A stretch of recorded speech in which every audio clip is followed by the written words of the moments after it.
Hey, what's up? My name is John Waterbury, and today I'm going to tell you how to lift and press kegs. So how to carry them, load them, everything. So first things first is on a keg, there are usually two handles.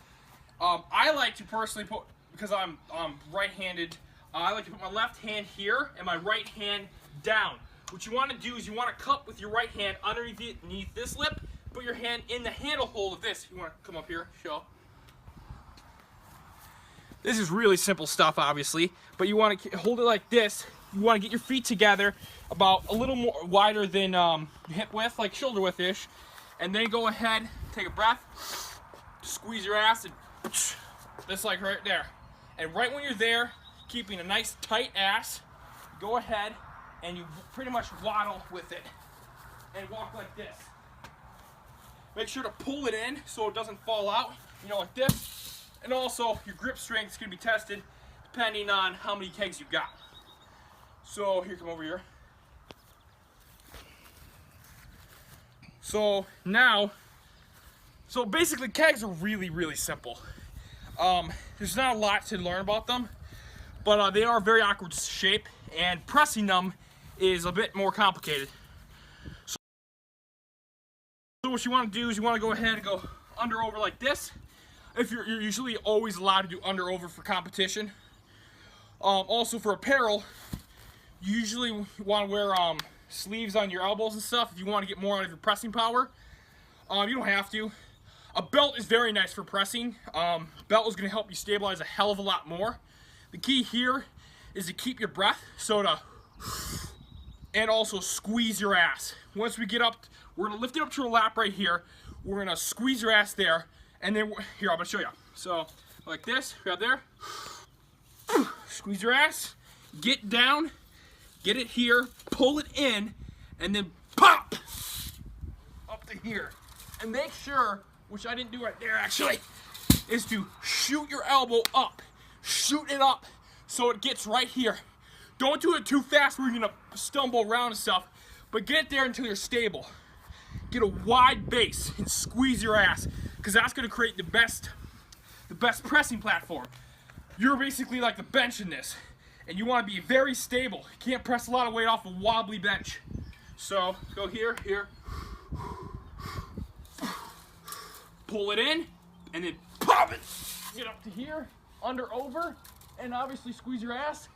Look up, big breath, and then press it above head like this. Go over here, like that. Basically, all you have to do is have it like this and press it like that. So that's basically it for the overhead press. Key tips would have to be to keep tight your ass. A lot of people forget. Some people will start stumbling around, and that's when you know your ass is not tight. So you want to squeeze it, get your hips forward like this, locked into place, get back.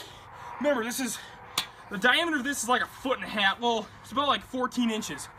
So what you're gonna have to do is you're gonna have to lean back to compensate for that, because here, I'll show you on the side. Can you take us through a full lift without narrating? Sure. So watch this.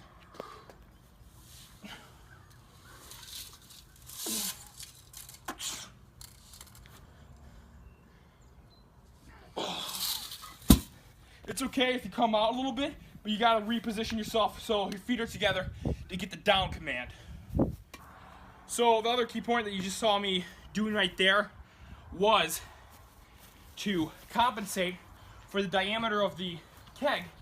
By the way, this is not even, so I'm kind of slanted a little bit, but who cares? Is to lean back. And what helps with your back for support is not only your belt, but your ass.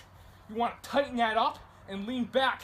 You can feel this thickness of meat back there that you can just press off of, and you can explode because you have like it's like a support in there in the back, and you just up right there.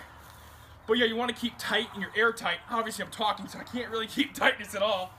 So that's basically it. So this is the keg. This is a really short distance. Pretend this is like the platform right here.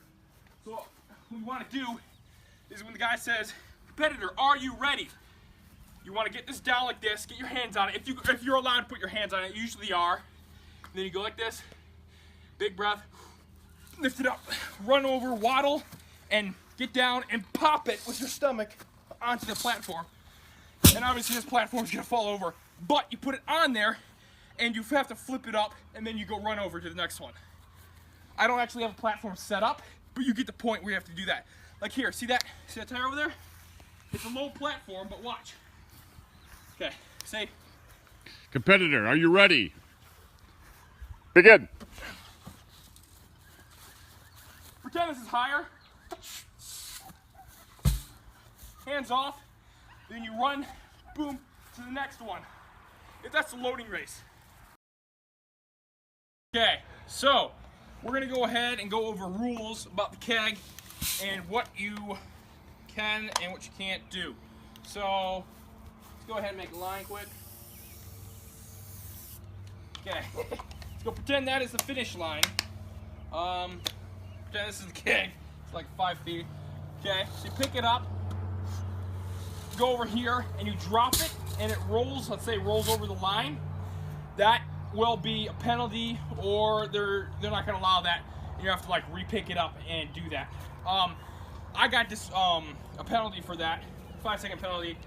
And also another thing too is basically almost every competition, except for that circumstance, you have to have your keg in the upright position. So basically, if I go ahead and I carry this and I drop it, I have to pull it up, hands off, then they stop the time.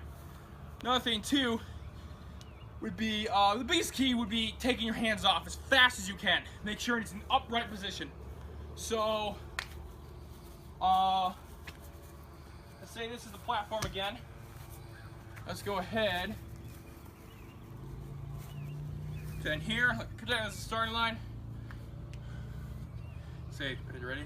Competitor, are you ready? Yep. Begin. Right here, go ahead, do this right here, push it on there. Like right here, you're wasting time. You push it on there, and immediately, once it's on there, obviously this is a tire and it's a little, you get your hands off. You do not keep holding, hands off, time stops then. Time doesn't stop until your hands are off it. So that's a huge key for getting more getting a lower time and ending up getting more points. So, here we go. Can you take it to the finish line and show us how to properly set it down at the finish line? Yep, sure. Do a run with it. Okay, so here's how to properly finish. Let's say it starts here to there and carry it to the finish line.